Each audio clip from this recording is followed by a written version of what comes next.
Who is the 10th man?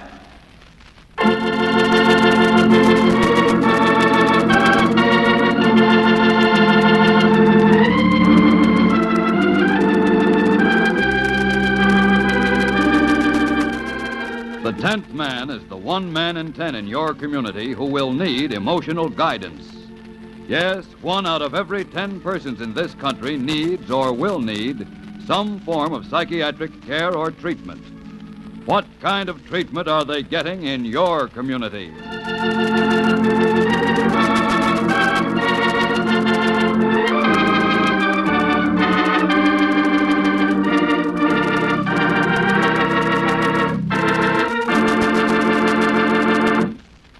Ladies and gentlemen, this is Ralph Bellamy. Our story is called Punishment Without Crime. And it begins way back in the year 1841. It's a cold Sunday morning in a little town near Boston, Massachusetts. A woman who looks as if she might be a school teacher is being admitted to the women's jail. She's come to conduct a Sunday school class.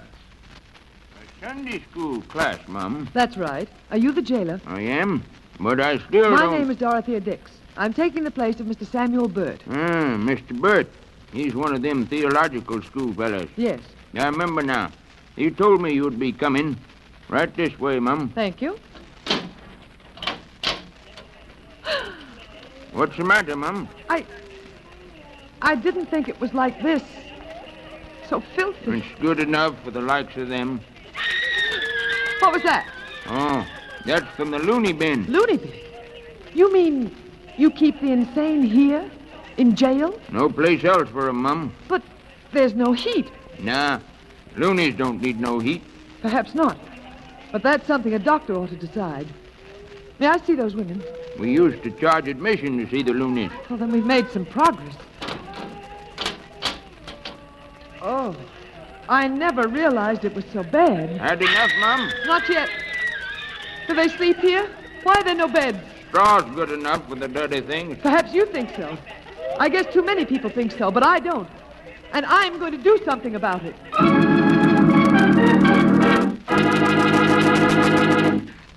And that was how Dorothea Lind Dix got started on her amazing crusade for better treatment of the mentally ill.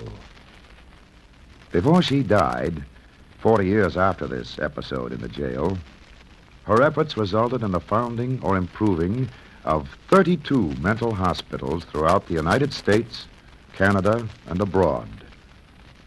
Strange that we should have almost forgotten this remarkable woman. Yet, after all, that was 100 years ago. But what about the present? What do we do for our mentally ill? We've improved some in our care for them, certainly. But have we improved as much as we should? Are we still punishing people for being mentally ill? Are we still putting them in jail? Here's the story of Harry Andrews, a composite case history made up of several cases from the files of the National Mental Health Foundation. Listen to it and judge for yourself. Martha, I've told you time and time again that I can't do anything more for Harry. But you're our family doctor. There isn't anyone else we can count on. Dr. Bryan, you've just got to help us. Martha, I'm a family practitioner, and I know my limits. There are a lot of things a family doctor can do, has to do in these parts. But fooling around with the human mind is not my line. I can't treat Harry. He needs to go to a mental hospital. Oh, no, I can't do that to him. It's the only thing you can do. Oh, Now brace up, Martha, and listen to me. yes? If we can get Harry to sign the papers to have himself committed, it will save us from the nasty business of having him declared legally insane. But he won't sign the papers. I think we can coax him to sign. Oh, I can't do it. He'd hate me for the rest of my life.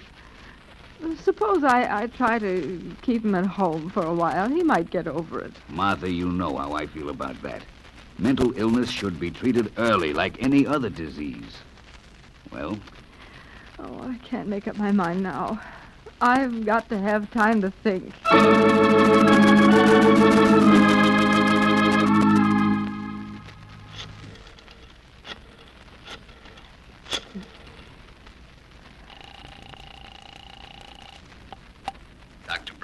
speaking. This is Martha Andrews. I'm calling about Harry. Yes, what's up? He's gone. Gone, where? I don't know. He's been gone since last night. We've been looking all over for him.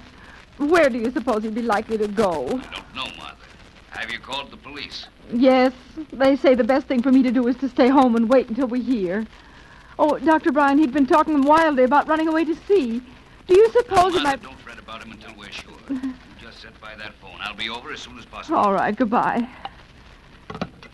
Oh, where can that man be? Hello? Hello, may I speak to Mrs. Martha Andrews? Speaking. Who is it, please? This is Steve Culver, sheriff over in Macon County. The sheriff? Is Mr. Harry Andrews your husband? Yes.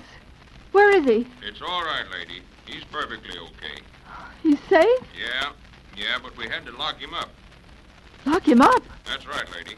Guess he had a few too many. You'd better come over and see us. I will. I'll be right over. I'll bring the doctor along. He don't need no doctor, lady. He ain't hurt. Just sort of high. Oh, no. You don't understand. He's sick. He's sick.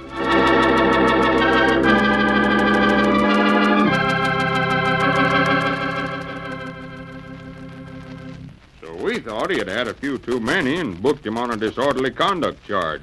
But gosh, I didn't know he was cracked. I mean, a little off. This is so awful. Well, the important thing is to get him out of here and into the state hospital. Dr. Bryan, I'll never forgive myself for not doing that a long time ago. No time for regrets now, Martha. We have something more important to think about. Well, Sheriff, can you release him to us so that we can take him to the state hospital? No, I'm afraid I can't. Well, why not? It's against the law, for one thing.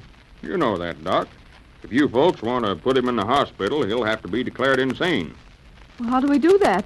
Oh, there's something you fill out and send in. Let's see.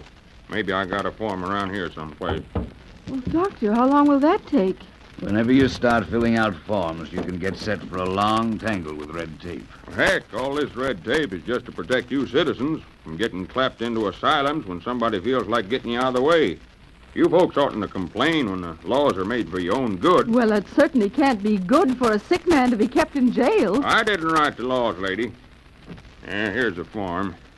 You see, you have to file the application with a court of record. I guess the circuit judge can take care of that. And you, Doc, will have to send along a certificate of insanity. Then they'll let you know when the hearing is to be. Hearing? Yeah, the Lunacy Commission. Will Harry have to be there? Afraid so. Otherwise, it wouldn't be legal. No, but it would be human to spare him that. Yeah. Then the Lunacy Commission will declare him insane and issue a commitment order. But all this rigmarole will take months. Oh, not that long, ma'am. Well, what about Harry? Where will he be all this while? Right here, ma'am. In jail? Isn't there any other way of doing this? Afraid not, Doc. But it's barbarous, medieval. Take it up with the boys at the State House, Doc. It's no concern of mine. I just enforce the law.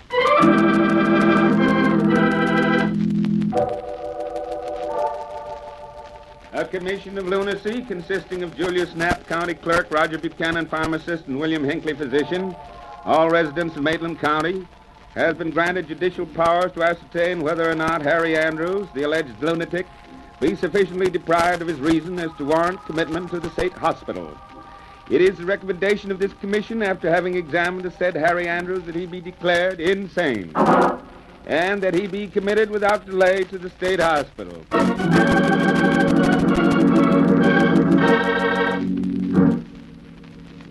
They brought him to the hospital in a patrol wagon. He was handcuffed, Doctor, and there were 2 policemen holding on to him. He struggled a little bit, and one of them said, "They'll take care of you in there." Oh, it was just all wrong. They didn't know how to handle him. He wouldn't have tried to run away, but they shouldn't have handcuffed him.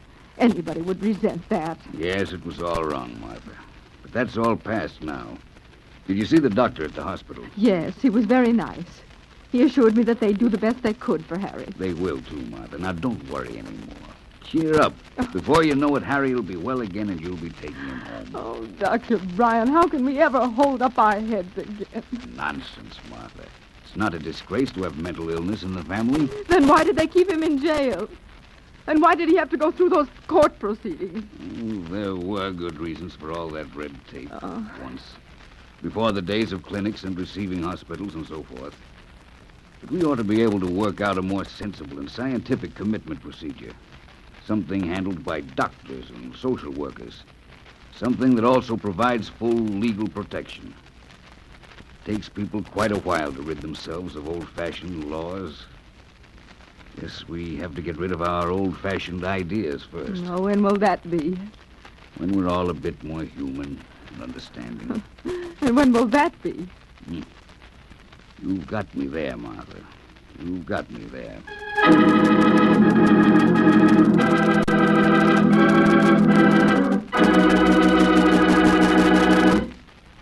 Harry Andrews did get well.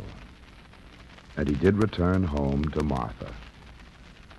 But he spent 5 years of his life in a state hospital. One of the doctors there said that he probably would have gotten better a lot sooner if he'd been treated earlier. If they'd had a psychopathic ward in the general hospital, for example, where he could have gone for treatment. Or if he hadn't had to go through all that legal red tape. But a recent survey in 26 states revealed that 2 out of 3 mental patients were still being taken to state hospitals by the police. 1 out of 3 of these patients were still being lodged in jail before going to the hospital. If Dorothea Dix had returned 100 years after the day she started her liberation of the mentally ill, she still would have found many of them in jail. Yes, perhaps in your own state, she would have found some sick people herded in with criminals, behind bars, and guarded by the police. And who can blame Martha for feeling so badly when our laws use such old-fashioned terms as lunacy and insanity, words that are no longer used in medical circles? Until we reach the day when mental illness is regarded as a disease and not a disgrace, we will continue to have punishment without crime.